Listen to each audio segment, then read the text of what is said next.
అన్ని వర్గాల ప్రజలు నమ్మి ఓటేస్తే రేవంత్ సర్కార్ నట్టేట ముంచిందని మాజీ మంత్రి కొప్పుల ఈశ్వర్ ఆరోపించారు. జగిత్యాల జిల్లా వెల్గటూర్ మండల కేంద్రంలో మీడియాతో మాట్లాడారు.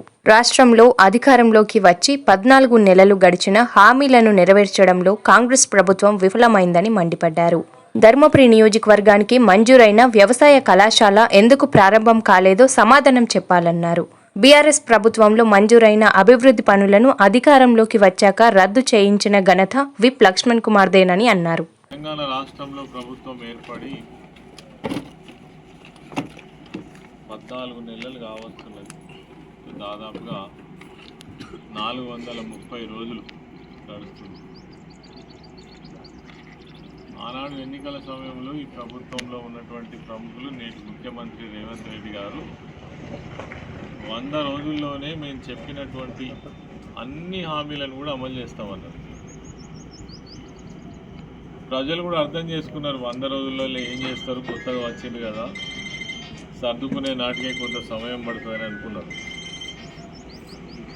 కానీ ఇప్పటి వరకు ఏ ఒక్క హామీ కూడా అమలు చేయకపోగా ఒక రకంగా చెప్పాలంటే నయవంచనకు గురి చేస్తున్నారు. మోసం మాటలు చెప్పి దేవుళ్ళ మీద ఒట్లు పెట్టుకొని ఇగ చేస్తామని అగ చేస్తామని నిజాయితీగా మాట్లాడతలేదు. ఇంకా కూడా మోసం చేసే ప్రయత్నమే చేస్తున్నారు. అంటే ఇది కాంగ్రెస్ పార్టీ ప్రభుత్వం యొక్క విధానం మనకు పొట్టచేటగా కనబడుతున్నది.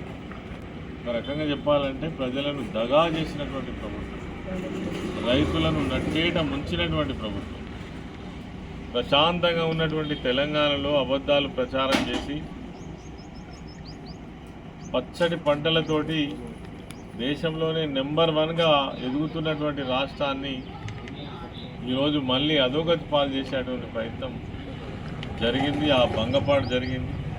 దానికి రైతులు, ప్రజలు, అన్ని వర్గాలు కూడా మోసపోయి మాకేదో మంచి జరుగుతుందని ఆశించి ఓటేస్తే ఇలా నమ్మి ఓటేసినటువంటి ప్రజలను నట్టేట ముంచినటువంటి గవర్నమెంట్, కాంగ్రెస్ పార్టీ గవర్నమెంటు, మరి ముఖ్యంగా రేవంత్ రెడ్డి ప్రవర్తన, మాటలు. కాంగ్రెస్ ప్రభుత్వం అన్ని వర్గాలను, ఒక్క మాటలు చెప్పాలంటే అన్ని వర్గాలను, ఒక రైతులను కాదు, నిరుద్యోగులను, మహిళలను, పెద్దవాళ్ళైనటువంటి ముసలి వాళ్ళు, పాపం 4,000 రూపాయల పెన్షన్ వస్తుందని ఆశపడ్డ వాళ్ళను, మరి కళ్యాణ లక్ష్మి ఏదో బంగారం వద్దని ఆశపడ్డ వాళ్ళని అందరినీ కూడా వంచి మోసం చేసినటువంటి ప్రభుత్వం మరి కాంగ్రెస్ ప్రభుత్వం అని మనం కళాఖండిగా చెప్పొచ్చు. పారిశుద్ధ్యం చేసే కార్మికులకు జీతాలు అస్సలు, అంటే అన్ని వర్గాలను దగా చేసినటువంటి ప్రభుత్వం అని చెప్పచ్చు. ఇదంతా రాష్ట్ర వ్యాప్తంగా జరుగుతున్నటువంటి విషయం. అప్పుడు ప్రజలు చెప్పినా చెప్పకపోయినా ప్రజల అవసరాలు ఏమున్నాయి, ఏం అవసరం ఉన్నదో గుర్తించి చేసినటువంటి ప్రభుత్వం గత ప్రభుత్వం.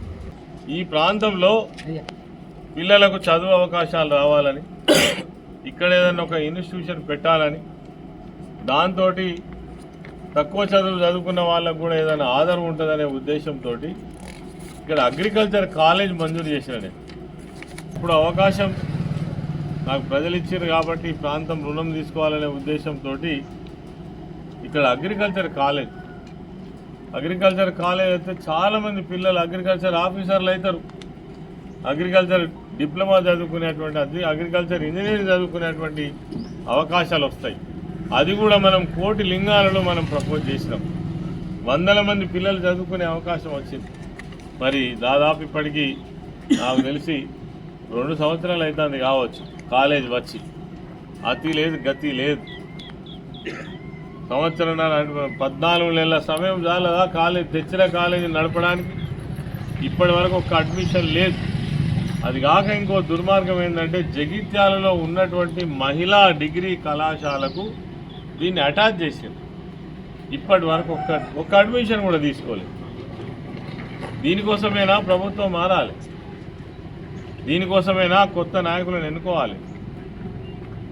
నీకు నిజంగానే చిత్తశుద్ధి ఉంటే ఇక్కడ ఉన్నటువంటి గెలిచినటువంటి ఎమ్మెల్యే లక్ష్మణ్ కుమార్ నేను డిమాండ్ చేస్తున్నా, నీకు దమ్ము ధైర్యం ఉంటే ఇగో ఈ కాలేజీకి వెంటనే అడ్మిషన్లు ఇప్పించి, మరి చిత్తశుద్ధి ఉంటే, మనసు ఉంటే ఇప్పటికైనా ప్రైవేట్ బిల్డింగ్లోనైనా ఇక్కడ కాలేజీ నడపచ్చు. ధర్మపురికి వచ్చినటువంటి అగ్రికల్చర్ కాలేజీని జగిత్యాలకు పంపుతావా? ఉన్నది ఎవడైనా ఊడగొట్టుకుంటాడా? దీనికోసమేనా నేను గెలిపించుడు? సమాధానం చెప్పాలని నేను ఈరోజు పత్రికాముఖంగా లక్ష్మణ్ కుమార్ కోరుతున్నా. వెంటనే మా అగ్రికల్చర్ కాలేజ్ మాకు కావాలి. అది ఖచ్చితంగా ఇక్కడ 40 ఎకరాల స్థలం ఉన్నది కోటిలింగాలలో, ప్రభుత్వ స్థలం రైతుల నుంచి తీసుకున్నటువంటిది. అక్కడనే కట్టాలని కోరిన నేను. ఎందుకు అక్కడెందుకు కట్టాలంటే పక్కకే గోదావరి ఉన్నది, 40 ఎకరాల స్థలం ఉన్నది. రేపు మీరు వరి వంగడాలు కానీ విత్తనాలు కానీ ఇవన్నిటి కూడా డెవలప్ చేసుకోవడానికి కావాల్సినంత స్థలం ఉన్నది. ఒక 10 ఎకరాలలో 5 ఎకరాల కాలేజ్ కట్టినా మిగిలిన 30-35 ఎకరాలలో మీరు పంటలు వేసుకోవడానికి అనువైన ప్రాంతం అని చెప్పేసి ఇక్కడ మనం డిసైడ్ చేసినాం. ఎందుకు ఈ అగ్రికల్చర్ కాలేజ్ జగిత్యాలకు పోయిందో సమాధానం చెప్పాలి. ఇప్పటి వరకు ఒక్క అడ్మిషన్ కూడా ఎందుకు కాలేదో సమాధానం చెప్పాలి. ఆ పని ఎక్కడ దక్కనే మూలకు పడ్డది. ఒక దేవుడి గుడి ఈ ప్రాంత అందరికీ కావలసినటువంటి కోటిలింగాల టెంపుల్ కడతారా కట్టారా? అట్లనే వదిలిపెడతావా? కడతావా కట్టవా? అట్లనే వదిలిపెడతావా? మేము చేసిన దానికి రెట్టింపు చేసి ప్రజల్లో మంచి పేరు తెచ్చుకోండి.